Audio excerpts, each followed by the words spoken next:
The dark side of the Force is a pathway to many abilities some would consider to be unnatural. I knew that we were not going to get through this intro without B-Dave and I being like, Obi-Wan was so good! Anywho, what's up and welcome to Champions of Lore, a show about all the kick-ass stories behind some idle champions, coolest campaigns, and characters. Every Wednesday at 11 a.m. Pacific Standard Time here on twitch.tv/C&E Games, or later on your favorite podcast service, B-Dave Walters and Erin M. Evans talk about all the idle champions lore that's fun to know about. If you're with us live in the chat, you can leave a question that I, Treavor Bettis, will ask them later in the show. But until then, Erin, B-Dave, take it away. Hi, I'm Erin M. Evans. I'm the author of the Brimstone Angels Saga, a 6-book series set in the Forgotten Realms, featuring 3 of your favorite Idle Champions, Farida, Havilar, and Mahen. I'm also a content designer for Idle Champions, and I play Cecilia on Dungeon Scrawlers. I'm non-ironically TV's B-Dave Walters. I say words about things. You can find me wherever fine streaming content can be located. I'm emotionally exhausted because as a proud Sith American, obviously, you know what I want to see happen. But on the other side, I'm like, but Obi-Wan, though. Yeah. So, yeah, we're going to talk about a different kind of terrible person today because we're talking about hags. Hags. Yeah. Later today, there's going to be an update for Wild Beyond the Witchlight, and we thought it'd be a perfect opportunity to talk about Hags and the Hourglass Coven, who plays a very big role in the Wild Beyond the Witchlight, as B-Dave is showing off there. Special edition, because I'm extra. Yep. It's so pretty. Like, pictures do not do that book justice. It is by a wide margin just the nicest of the books that has come out so much that you just like turn and flip through it and are like, ooh. Yeah. So yeah, hags. They I mean, TLDR, they nasty. But what's a little bit more info about hags? So hags are entities that sort of look kind of like the Wicked Witch.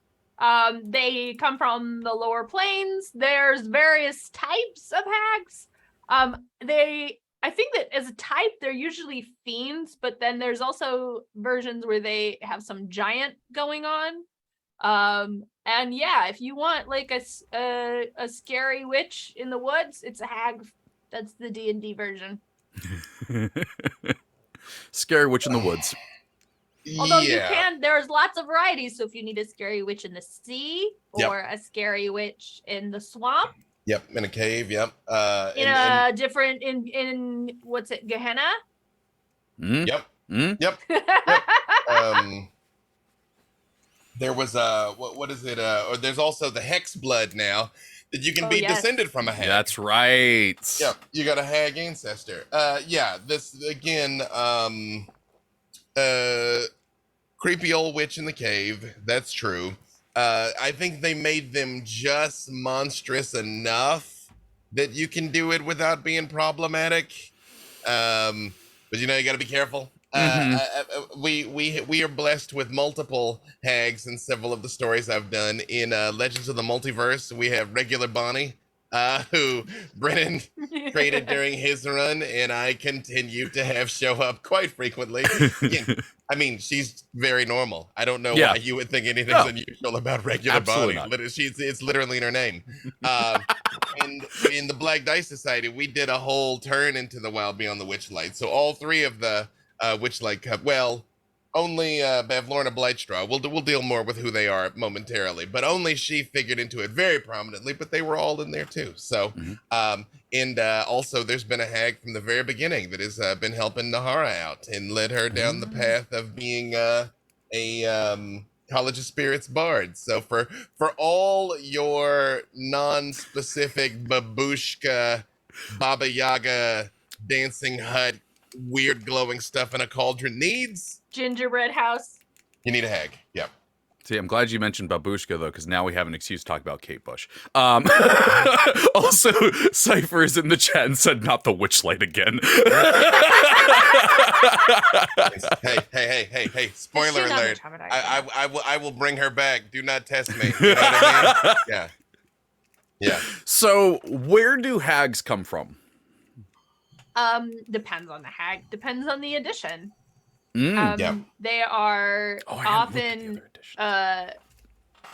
there's like basically any folkloric spooky witch origin story that kind of tends to crop up. Like we find a snake egg and we bathe it in, milk from a she-goat or something. Like then it will turn into a hag, right? Yep.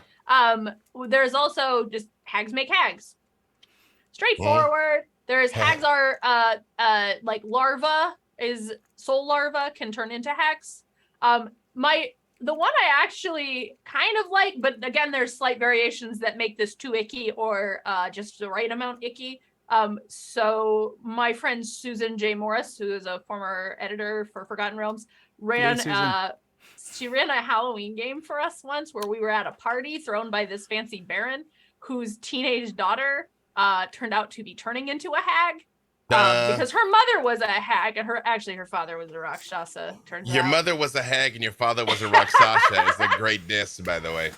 But this is one of the nice hag stories is that, they can, when they reproduce, they kind of have there's like a baby hag and then it's a baby. And then as it grows up, once that little girl hits puberty, she starts turning into a hag. Oh, lovely. Which is, an interesting experience. In our story, that girl was like, wait, I can have super magical powers? Yes. Hang on, I have a visitor. It's okay. Okay. I was like, is your visitor a hag? I should call my son a hag. I was about to say, well, I mean, we just called a teenage girl a hag, and also, I don't know who was coming in the door. You said it like a lot. You're up in the Pacific Northwest, and they're like, boom, Kool-Aid Man.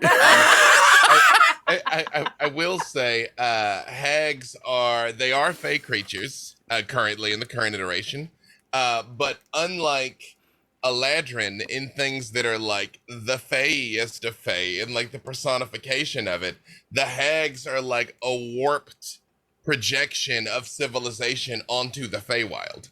Like instead of being like the feyest of fey, they're like, but what if we took everything that wasn't fey and kind of forced it in here? Is what the hags are. Yeah. Yeah. Sorry. One of the things that I do want to say before going too much into this is that the wiki article I think has some language that was pulled directly from older edition books, and some of it is not great at all. So that is one thing that I'm trying to skirt around when I'm looking at these because I'm like, ugh. Sidebar, interesting to me in 5th edition. Apparently, night hags are still fiends. Yeah. But like moon hags and sea hags are fae. Because I was like, hold up, I'm looking at the night hag and it says fiend, but that one is apparently the outlier. That's also the one that has the like, you're normal until you're 13, 14, and then bam, hagified. But could you imagine that being the change, by the way? You know what I mean? Like you're just starting to come into your femininity and boom, twisted puberty old woman. For hags, night hags is a trip. I really want Hagify to be a spell where it's just going around making more hags. Hagify! That's the hex blood, isn't it? I guess so, yeah. That is literally it, right? By the way, yeah. All hex bloods from now on should say, I have been Hagified. Okay, so we got Fae and Fiend types of them. I guess I'm trying to figure out how to word this. What do they do? Like what does a hag do? Just magic? I'm like, what don't they do? Yeah. Just angry people in the woods? So generally magic, and generally their magic is stronger when they're in a group. So hags will have coven abilities that require them to have friends. It's a group project at that point. But a lot of times, but sorry, that one got me. But also, a lot of them are frenemies in the sense that it's like they don't. That's very true of the Hourglass Coven. Like they work together, but it's like they just hate each other less than everyone else. Yep. No. Yep. Essentially, whoever isn't in the group at the time is being talked about. Yeah. Definitely. But besides magic and getting into a coven and whatnot, what makes, because like hags are kind of the they're I think when people first get into the game, they're like, oh, like, you know, it's like the old witch in, you know, Hansel and Gretel, big deal. And then you fight one and you get your teeth punched in. What makes these hags so deadly? Well, I mean, they're physically very strong a lot of times. They're magically very strong. I mean, what Erin was just saying, they can do a lot of things by working together, which is always wild. There are different kinds, like she said, and like for instance, there's the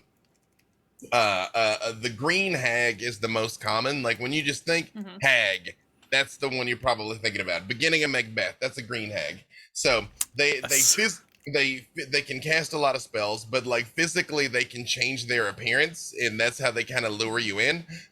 They can just scratch you up with their claws. They can move around and they can be invisible. And they just like mess with you until you're like led to destruction.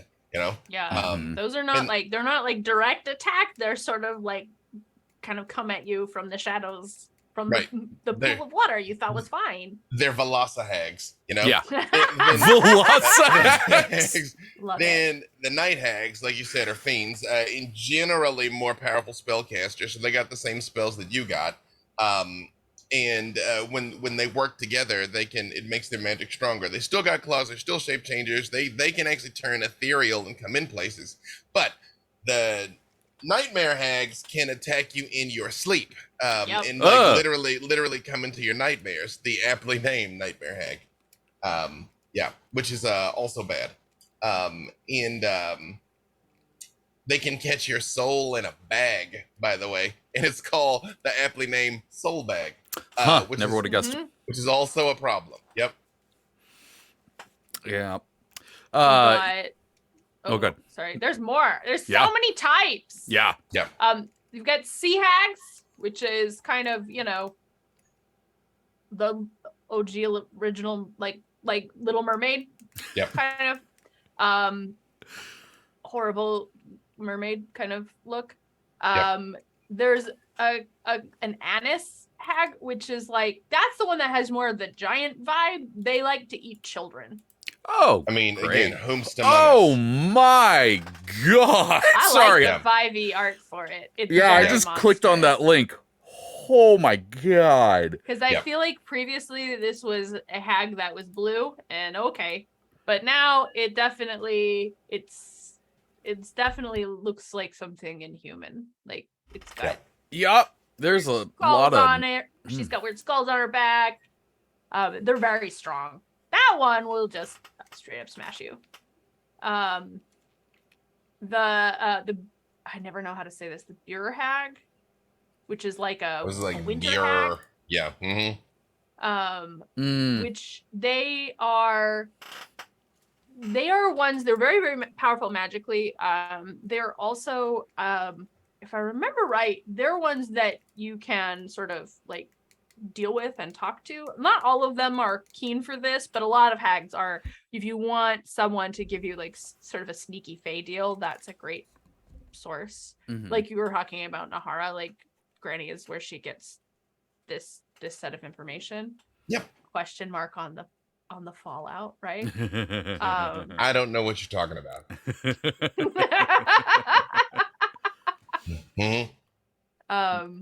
Yeah, so Buer hags are connected to Oral, the Frost Maiden.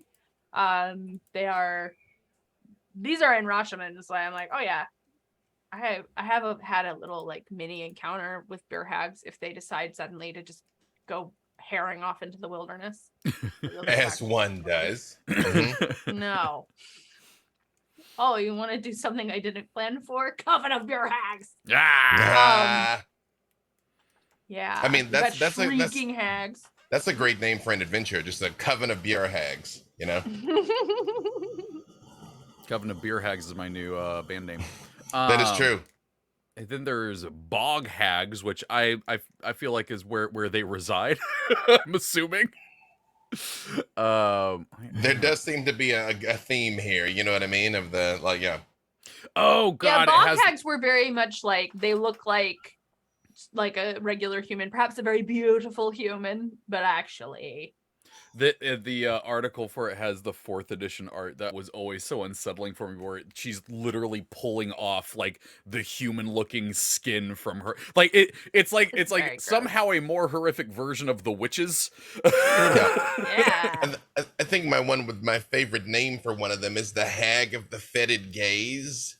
And all the hags are capable of illusions to look less terrible, but like their art really has them as these just like beautiful, swanky, like various kinds of elves type thing that they're like, we absolutely probably won't eat your face, you know? And it's like, well, yep. It's like, unfortunately, yeah. This other one actually did answer a question that I had going into this episode, which was like, so are there male versions of hags? And essentially, hag spawn is what happens there when there is. Yep. It says the male counterparts to changelings. And changelings is another thing that they had earlier in it, but hag spawn inherit the strength and endurance of their forebears without the magic or inevitable transformation. They didn't grow into true hags like changelings did. As such, there's no such thing as male hags. Which is you gotta have it on both. It's like it's on the X chromosome, and you need 2 of them. Yeah. And these guys didn't get that. Yeah. What were you gonna say? The changelings is one where it's like, can we all find different words for things because we have other changelings too? But yeah, that's the like gonna swap the baby for a hag baby. So it looks like you've got. Yep. Is there something where the hag eats the baby? Yeah. And then gives birth to the baby, and then it's a hag? Yep. That's very weird. But That's recycle, reduce, reuse. I don't think that's what they had in mind. Hey. They literally live green. I was really expecting him to go, show me where I'm wrong. That's it. I'm done. I have nothing else to add. No, come back because you have to tell us how you messed them up with bubbler and a blade straw. Yeah, it's true. I do. Yes. Yeah. That's go ahead. Well, I was gonna say like that is the majority of the like well-known hags. There are some, rarer ones in there, but we've got a coven to talk about. Wait, I do have one famous hag that I would love to name check here. Oh yeah. Which is Malagard the Hag Countess. So in the Nine Hells, the Lord of the Sixth is currently Glasia, the best Archduchess. The previous ruler of Malbolge was Malagard. So she was the only non-devil that was ruling in the Hells. Couldn't play the game as well as her counterparts, and her body was actually transformed into the lair. So Malbolge, at the very least for 3rd and 4th edition, I haven't actually totally digested what they've done now, if they've done anything, is basically this like grotesque exploded body. So the palace is in a skull. I had scenes in Malbolge, and like the elite Urinese had a tower in one of the fingerbone towers. There's a lot of really disgusting parts of that. Yeah, like even before you said that absolutely horrific thing, I saw the artwork for Malagard, and she she's needs already a spa day. horrifying. She needs a spa day. Yes. She needs some skincare. Well, two important things about Malagard, all of those were important things. 2 additional things. Malagard is Baba Yaga, Dancing Hut Chicken Leg Baba Yaga. Yeah, that's her. Oh. And she was unusual in that she was capable of love, which is wild. And she was Igwilv's teacher, Tasha's teacher, learned it from her. Yeah, so Tasha was the Darth Vader to her emperor, and then everything else you said about her was all of that is true. Yep. But I'm just saying, I feel like she peaked with the chicken leg hut. So yeah, she went to shooting star. She went too far and she burned out. I mean, whomst among us? Whomst among us, right? Yep. Yeah. That's Well, before we go to the other coven, do either of you have? Because there's another Baba witch or hag, which is Baba Lizaga, which is in Barovia.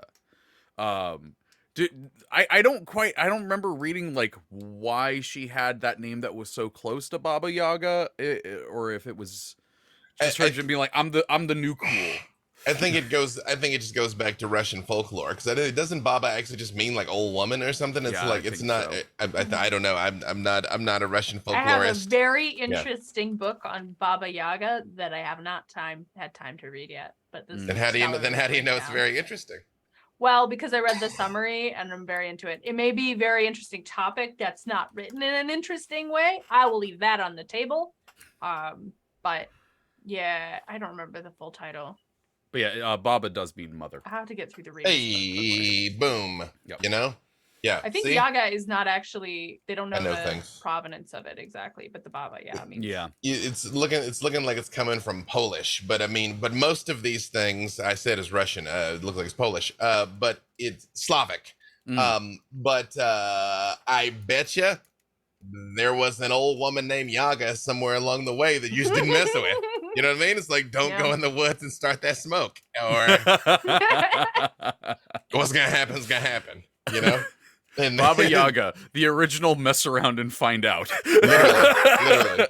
And then also John Wick. So we've come all the way back around, you know? We've come all the way back around.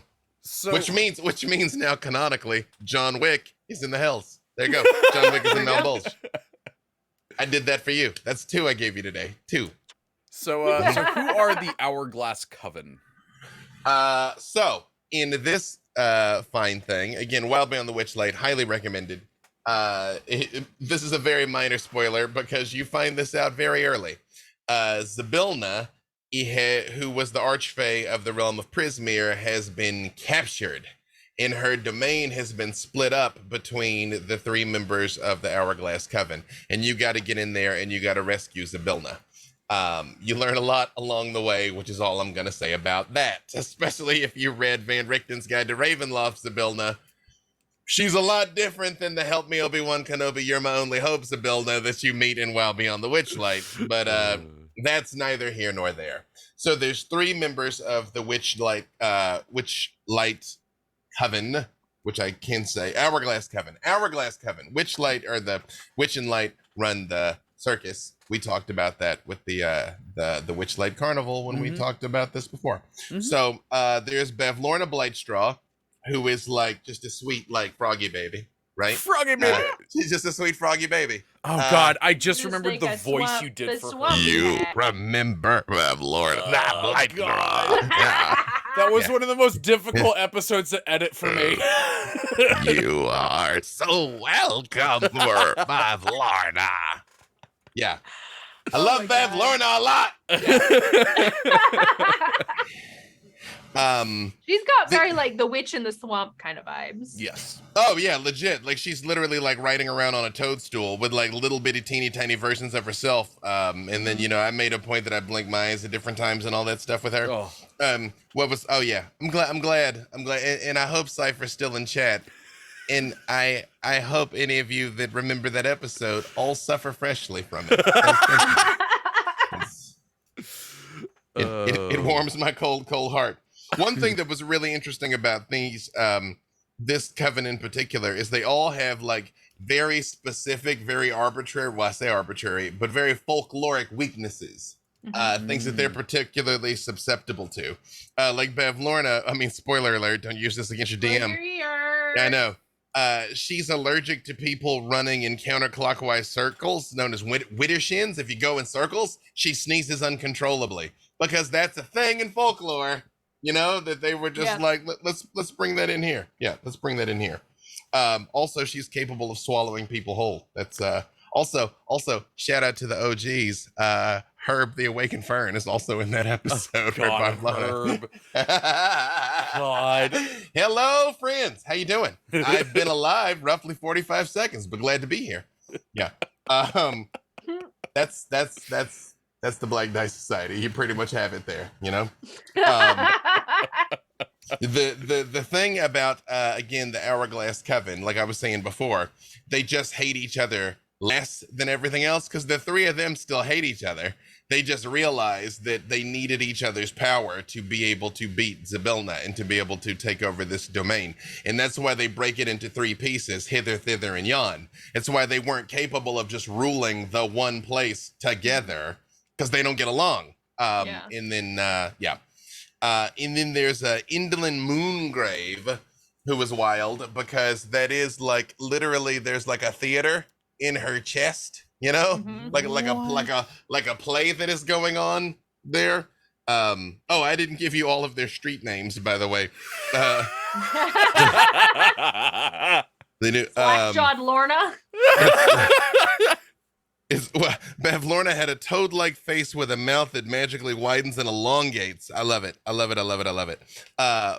Indolin is also known by the names Creeping Lynn and Bitter End, who's all the youngest of them, ironically enough.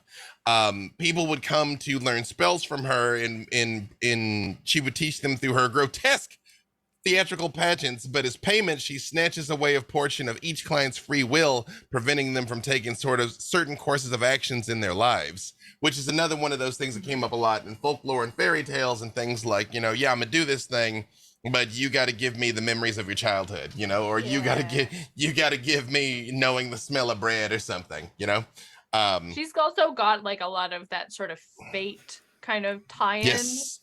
With all of her theatrical storminess. Yes. Yon is definitely not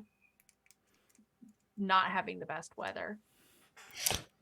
Correct. I don't know why, but when you were like, you gotta trade me the memory of what bread smells like. I just imagined this dude walking down the street by a bakery and going, "The hell is that?" Exactly. That actually work? Because you forget what bread smells like, but then you smell bread. Can you form a new memory, or is every time like that's amazing? What is that?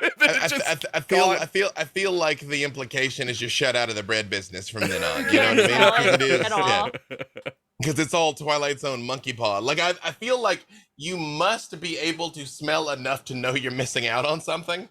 Yeah.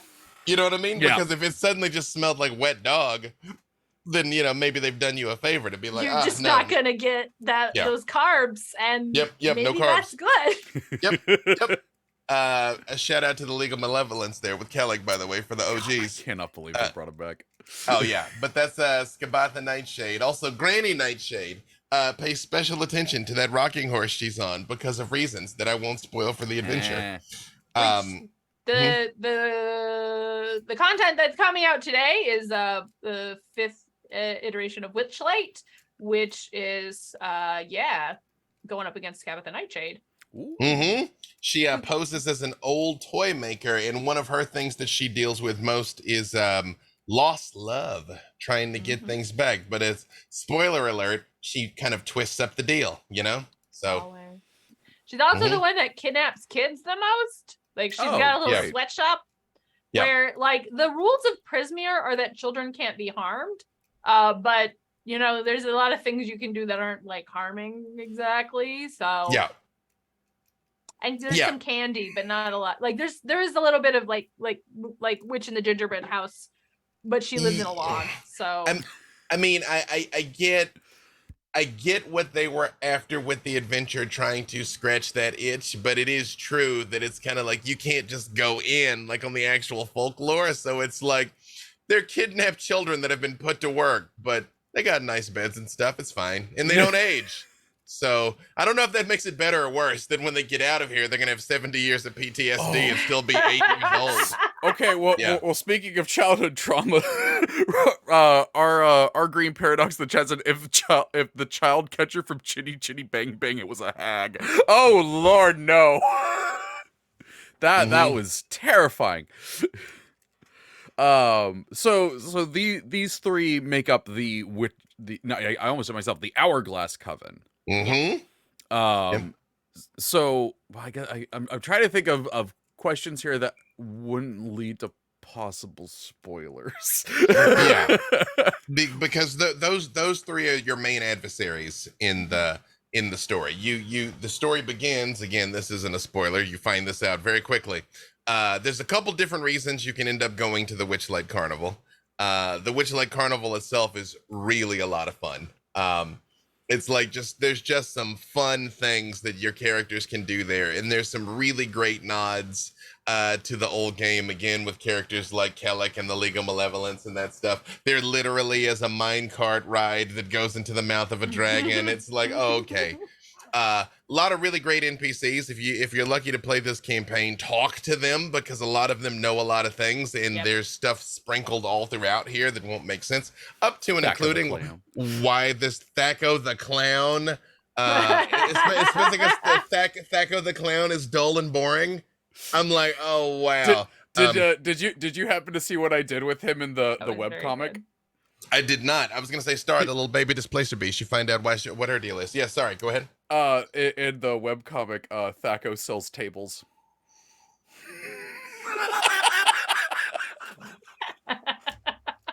and also, the small tables cost the most, and the big tables cost the least. I was gonna say, and probably oddly impressively can both bend bars and lift gates. But yeah, no, that is a fantastic adventure, and yeah, the Witchlight 5 coming out later today. You said it was who are we going up against? Skabatha Nightshade. Skabatha Nightshade. I like how you said it. Skabatha? Did you say Skabatha? I say Skabatha.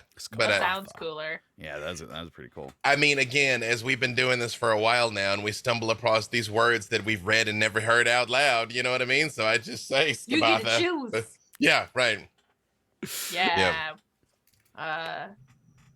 So besides those, are there any other notable hags that we know of that have been out in the adventures of Dungeons and Dragons?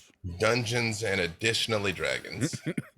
I did like that tweet the other day. You can only have one now, dungeon or dragons. in this economy? Yeah. I would be wrong if I didn't give us our quote here. The hags put a spell on me, 3 times 3, and made me their slave for 1,000 days. I was a young fool, 'tis true, but those were dark days. That's from Elminster. They got over on Elminster at some point for... Heck yeah. And that's kind of a recurring, it's just tricks. You know what I mean? Again, it's the Twilight Zone monkey paw thing. Like, you come ask them for a thing, and they give it to you in the strictest technical sense, but they're expressly trying to take something from you at the same time. But, I mean, they very much are the kind of people that you're like, I want eternal life, and they're like, got it, but you didn't say eternal youth, sucks. You know, like that's how I become the face of Bo. Exactly. That is how you become the face of Bo. Also, chat suggested Mad Maggie from Descent into Avern is absolutely the best night hag. Absolutely loved her.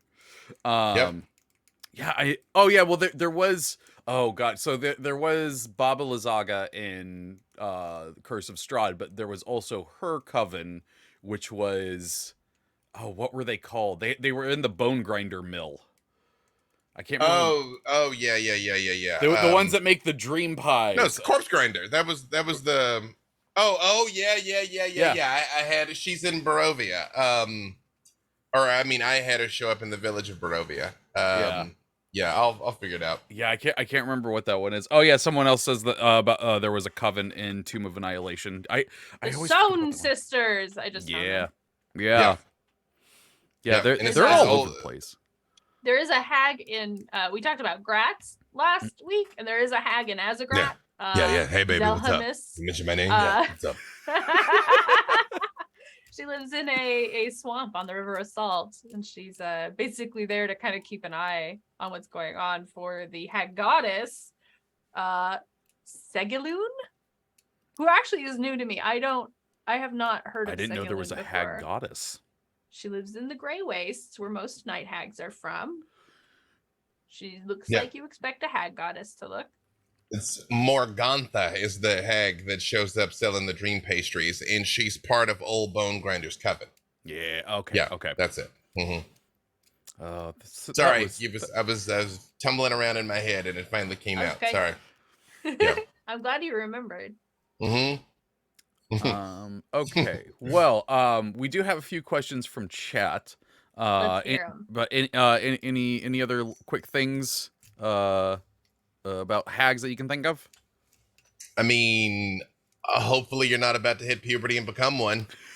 I feel I feel like there's kind of brackets. You got like two It's shots fine. at it. You know what I mean? Like you got Yeah. like 13 or 14-ish or like 70, 75-ish, you know? Maybe you just sign on to go Oh, be the man. wild woman in the woods at that point, in which case See, now you made me think in my head though. I'm like, well, now I kind of want to make a character that is going through that transformation, but it's like, no, I'm gonna be like a good adventurer and like a hag that is like trying to be the hero. Yeah. And I kind of really love that idea. I mean, it's like again, it's like a hex blood. Like you were halfway there. You know what I mean? That you're just like a improperly transformed werewolf. You know what I mean? Mhm. You're like, right? Nope, I'm good. Yeah. Mhm. Okay, let's see. Vampire 54 says, question: if one has to make a hex blood, would you ever go down the dark path of the hag showing up and trying to convert the PC? We all know anything goes when for those NPCs. I mean, obviously, every character and every table is going to vary, but for my money, so again, this doesn't mean that you had a hag parent. It means you have a hag ancestor. That's what all those mean. You know, Dompier, all the, any of those. You have a relative, Like a tiefling for hags. like a tiefling for hags, exactly. So what I would do is have the hag show up and basically just gaslight the hell out of them and be like, this was my plan the entire time. You know what I mean? Of course, my child, you've done exactly what I wanted, you know? Like, shit, no. Mhm. Yep. Mhm. That'd be me. Yeah. I feel like if you're gonna play a hexblood, then if I were going to build a hexblood character, I would have the expectation that the hag would show up. I would be a little disappointed if the hag never, or if not the hag, then the effects of the hag. Like if you have to kind of wrestle with that. But if you're just And- like, I'm a hexblood and it never matters, I would be very disappointed. Yeah. I do feel like if your inciting incident is I have an immortal, powerful ancestor, unless your story is expressly they're dead. Like I'm a Dompier and, you know, I watched my mother get staked and left in the sun. And even so, I still would have somebody else show up that was like Right? your uncle or something. Yeah, I feel like the story, but I mean, but this is us as It's so storytellers. weedy. Why would you Well, just leave it? It's Chekhov's ancestry. You know what I mean? That you're like, if you take the time to point it out, well, now you got to do something with it. Yeah. Although in this, I've made this argument before. I made this argument to Jeremy Crawford himself that I object to how there's some half this and some half that. Theoretically, you should be able to be a tiefling Aasimar, where you had a fiendish ancestor and a celestial one, and now you just came out confused. You know? Yeah. Make some interesting Final Fantasy character in D&D of just one winged angel. Yeah, man. But like super shredded though. You know what I mean? Yeah. Just like a Just- 16 pack. Yeah. Yeah, voiced Right. by Lance Bass. It's great. Right. That's a Kingdom Hearts joke for all of you people out there. Lurking Writer says, question, is a sea hag just a hagfish?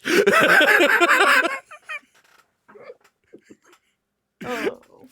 And I think Not. B-Dave's expression is your answer. It's not. Yeah. It's not.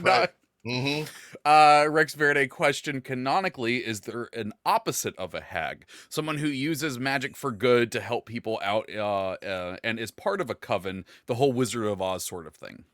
Lame people.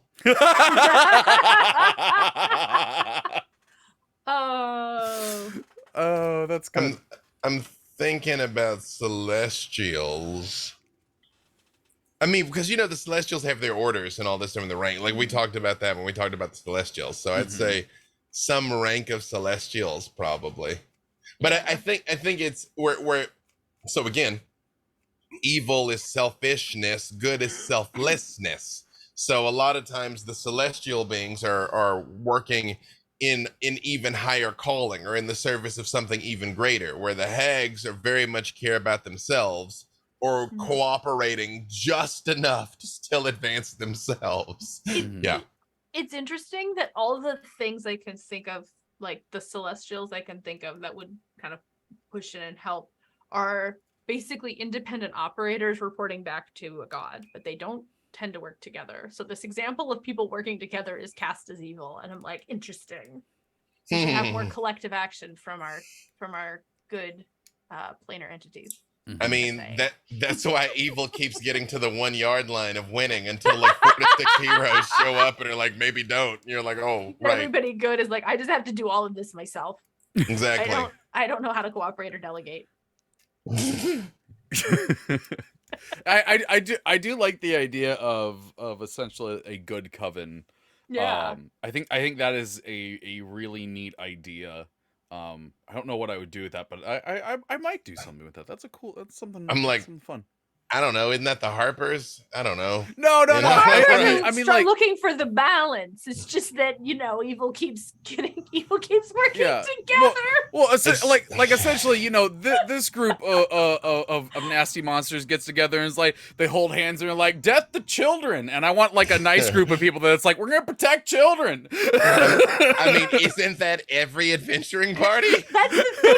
I guess that's fair. Like the side of good has a lot of low-level people working on this, like adventuring parties, different temples. You'll even see groups of colleges of wizards who are still kind of like working in parallel more than working together. But then you get up into the planar stuff and they're sort of like, I help those who help themselves. Right. Like they're not interfering, but that's partly because at the end of the day, you're the low level group and you want stuff to do. So there's like a weird thing in here, like a world building thing, but then it's because of the structure of the medium. Yeah. it's because the outcome is low level people experiencing the world versus a world just like being what it is. Yeah. Mm-hmm. Let's see. Cassius335 question, parentheses for B-Dave. Does anyone in Black Dice Society lore actually own any dice, black or otherwise?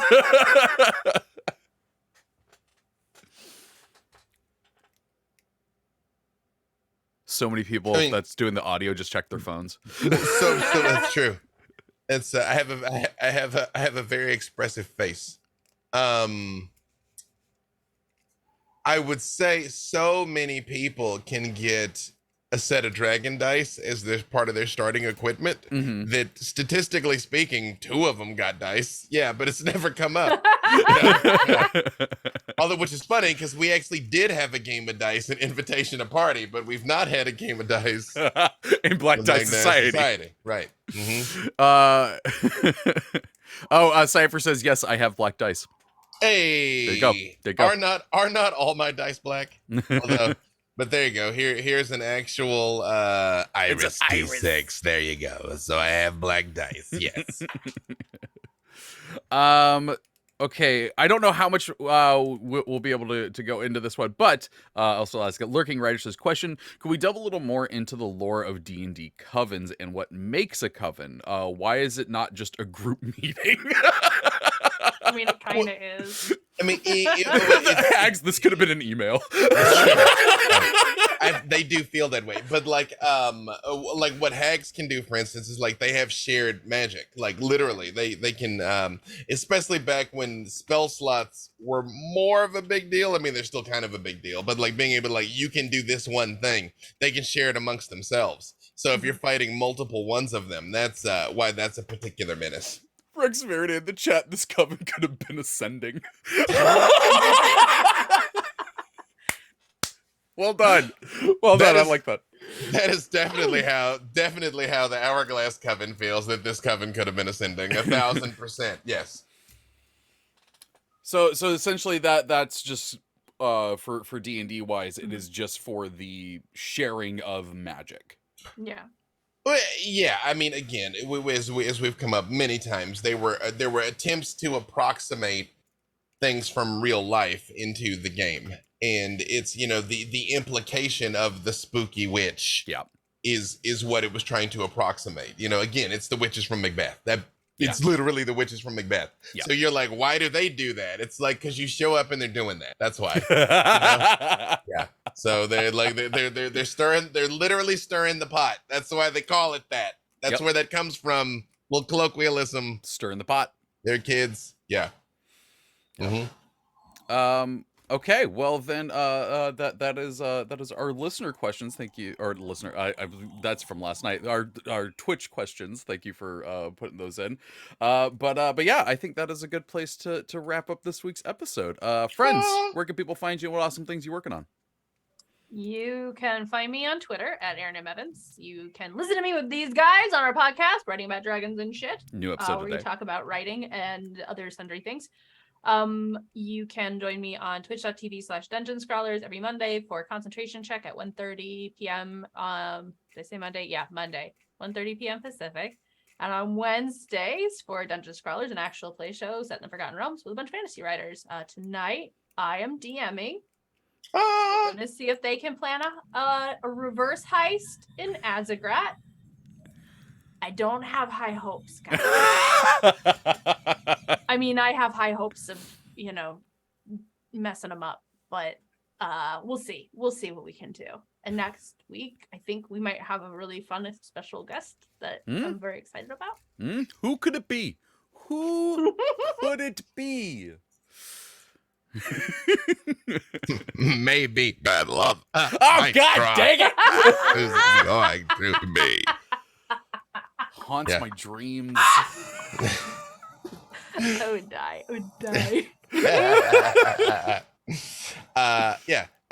B. Dave Walters. I make weird old woman frog noises. Put that on a business card. It's not true. It's not true. Yeah. Follow me on the tweetagrams at B. Dave Walters. I'll be trying to emotionally recover from Obi-Wan. Tonight, Legends of the Multiverse at 5 p.m. PST. This is Nega Oryx, Travis McElroy, fight in a gladiatorial pit. There's actually a dragon involved. I said there's surprisingly few dragons and surprisingly few dungeons, so I had to make sure there's a dragon. Tomorrow, Space Dungeon. The aforementioned Black Dice Society at 4 p.m. on D&D, Twitch, and YouTube, 4 p.m. Pacific. And now I'm going to make a point to have somebody roll some dice because, apparently we're nearly 50 episodes in and that hadn't happened. And follow me on the tweetagrams at B. Dave Walters. You can follow me on Twitter at the Treavor. There is Nate hiding in there, and you can find me anywhere the Owl Champions community is because I'm the community manager. That's where I'll be. Thank you to Jordan for moderating the chat today, and Lauren for producing, and to Codename Entertainment for let's have some fun and talk about some D&D. If you missed any part of this show, you can catch it later as a podcast on your favorite podcast service. And you have suggestions for future topics you want us to talk about, you can either tweet those at us or send them into championsoflore@codenameentertainment.com. Today, I believe Mars is off. Sketching Hour, I believe, is happening, and then we have a new show after that, New Game Plus, so be sure to stick around and check that out, and I believe we'll be rating Legends of the Multiverse from there, so you can just stay in one spot and get a bunch of D&D entertainment. But that is going to do it for this week's episode, so until next week, Champions out. Goodbye. God dang it!